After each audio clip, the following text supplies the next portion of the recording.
The news day continues here on One News Now. I'm Riza Diaz.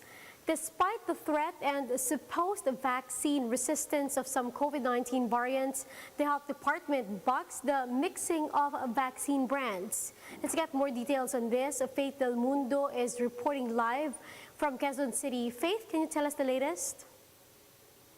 Yes, Risa, the Department of Health is delaying the proposed combining of different vaccine brands as it awaits for further evidence on its efficacy. From Germany to the Dominican Republic, health authorities from other countries are recommending the so-called mixing and matching of COVID-19 vaccines to provide better protection against the infection. Studies showed that this approach could trigger a stronger immune response, but this will not be the case in the Philippines, or at least not yet. In today's Laging Handa public briefing, Health Undersecretary Maria Rosario Berrera said the country's medical experts panel had advised to wait for more information on the new vaccination approach. Berrera explained that this is not because existing studies do not include brands that are available in the country. She added that should mixing and matching COVID jobs be implemented in the future, the recommendation is to combine only those using the same platform. For instance, only mRNA vaccines may be mixed or only those based on viral vectors. The DOH also noted that vaccine manufacturers' emergency use permissions do not include the mixing and matching of drugs that need to be revised. Meanwhile, the agency dismissed the failed inoculation cases that made rounds on social media as human error. In an interview with One News, the Chief Berrera said they are investigating the issue of vaccination protocols and not to penalize the vaccinators. Reasons for the alleged selling of doses, the Health Department points out that they do inventories daily. The agency also reminds the public that COVID-19 vaccines are for free in all local government units and that they should neither sell nor buy their shot. Faith, quick questions. What are the plans of the Department of Health to avoid cases of improper vaccination in the future? Yes, Risa, to prevent cases of improper vaccination in the future, the agency said they are conducting reorientation sessions for vaccinators. DOH also urged local governments to ensure there is a supervisor on site to check and monitor the process. They added that vaccinator must be on duty not exceeding 8 hours in a day and should work on shifts to avoid exhaustion and error. Risa? Thank you, Faith. That's Faith Del Mundo again reporting to us live from Quezon City. Meanwhile, the World Health Organization says COVID-19 vaccines under its emergency use listing are effective in fighting the Delta variant. WHO Chief Scientist Dr. Soumya Swaminathan explains this in this video.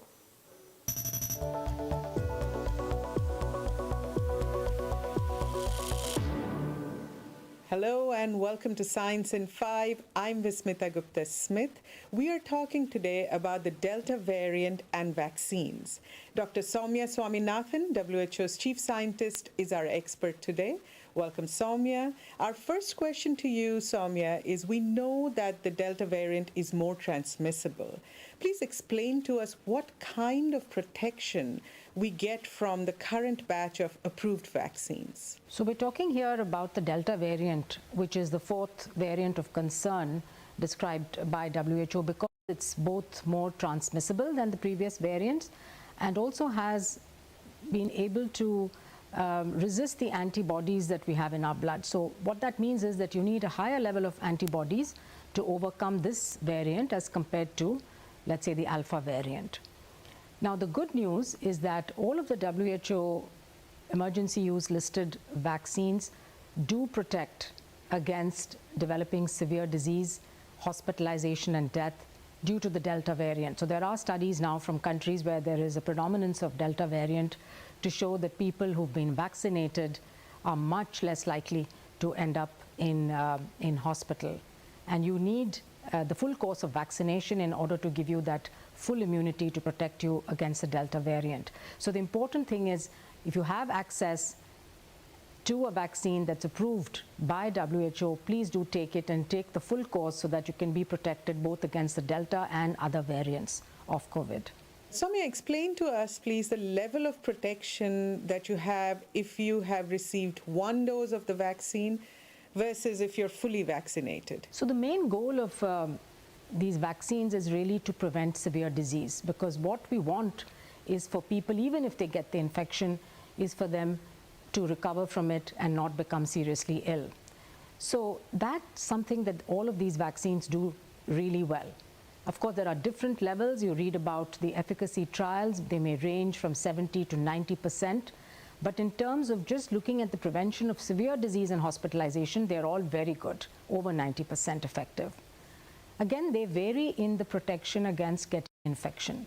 Ideally, you'd like a vaccine which completely prevents you from getting infected, therefore you can't get ill. But none of the vaccines that we have currently are 100% protective. So this is why even if you're vaccinated, you can get the infection, but the chances are you'll get a very mild symptoms or no symptoms at all, and that your chances of getting seriously ill are really, really low. So Soumya, if we can still get infected and also infect others, even after we are fully vaccinated, then why get vaccinated? There are two very good reasons to get vaccinated. The first is to protect yourself from getting severely ill if you catch the infection. We know that there's a certain proportion of people of all age groups who do get severely ill, and you could have a chance of dying from this disease, and this is what we want to protect. So that's why you want to get vaccinated in the first place. But secondly, if you get vaccinated, and yes, you may still get the infection, because we know that these vaccines are not going to protect you 100% from the infection. So there is a small risk you get infected, and you could pass it on to others. Why do you want to take the risk of doing that? Why do you want to be one person in the chain of transmission? What we need to do in the world today is to break those chains of transmission, get a control on this disease.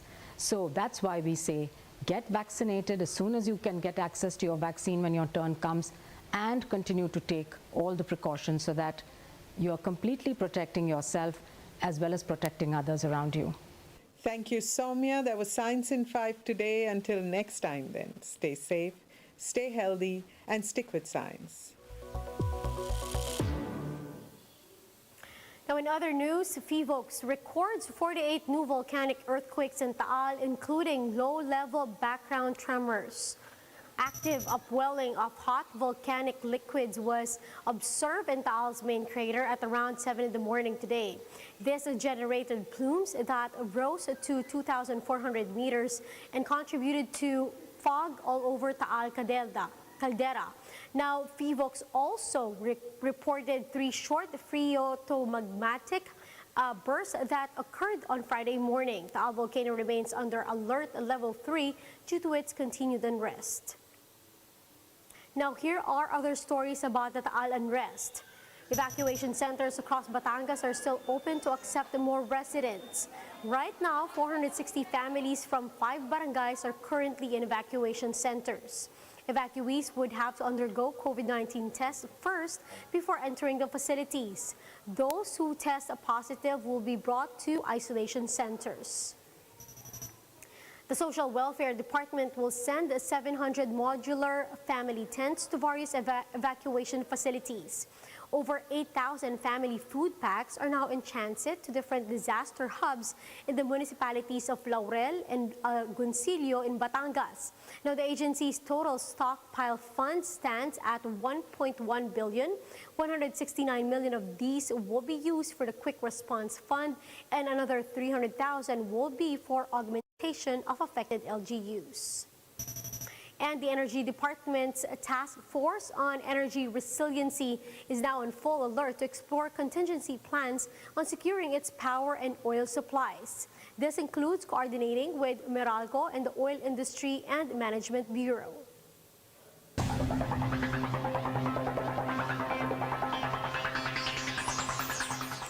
Just 3 weeks away from the awaited Tokyo Olympics, organizers are still mulling whether or not to allow entry for spectators into the arenas. With the recent spike in COVID-19 cases in Japan, how is this going to affect the Olympics? Let's watch this video from Bloomberg.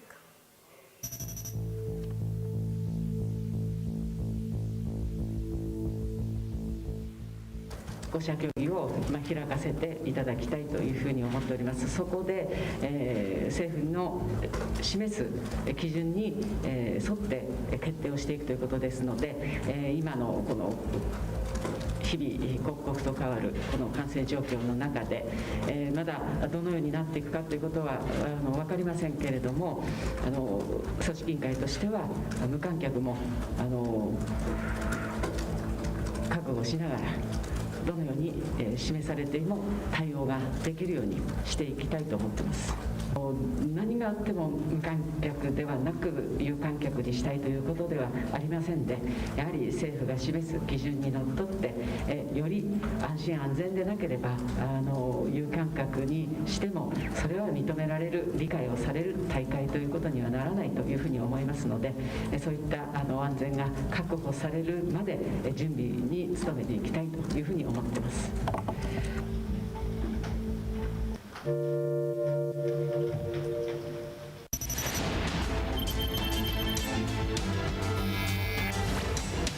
Did you know that the first modern Olympic Games was held in 1896 with more than 240 athletes from 14 nations competing? It was only in 1924 when the Philippines participated in the Olympic Games. That year, a lone Filipino track runner competed against the best of the world. He was David Nepomuceno, a 24-year sprinter who was entered in the men's 100 meters and 200 meters, but failed to get past the heats. Since then, the Philippines saw action in all celebrations of the Summer Olympics, except in 1980. When we joined the United States-led boycott of the Moscow Games. From one entry in 1924, the Philippine team saw its largest Olympic contingent at the Munich Games in 1972. A total of 53 athletes, 48 men, and 5 women comprised the Philippine delegation that saw action in no less than 11 sports at the German city. The last time that the Philippines took part at the Olympics was in 2016, when a 13-strong delegation led by silver medalist Heidelin Diaz competed in Rio de Janeiro, Brazil. In nearly a century of Olympic participation, Filipino athletes have garnered 3 silver and 7 bronze medals.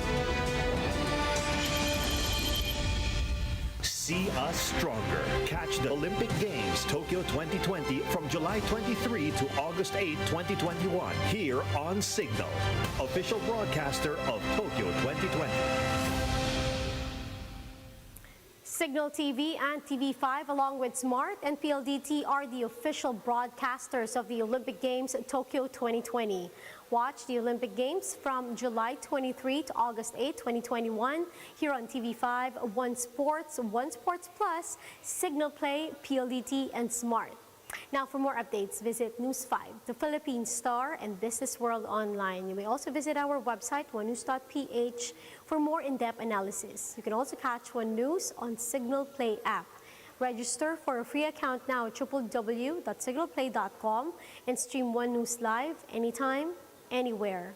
Mask on, wash hands, and stay safe, Philippines. I'm Riza Diaz. We are One News.